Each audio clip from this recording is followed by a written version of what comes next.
अस्सलामुअलैकुम। इस वक्त मैं मौजूद हूँ जीटी रोड पे और यहाँ पे कंटेनर लगा के रास्ता बंद किया हुआ था। पीटीआई के कारकुन यहाँ पे मौजूद हैं और कंटेनर को हटाने की कोशिश की जा रही है। ये आपको दिखाते हैं।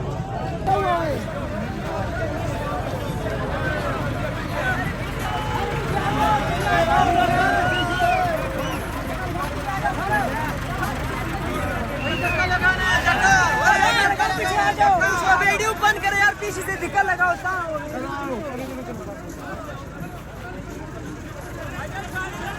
आ जाओ यार, धक्का लगाने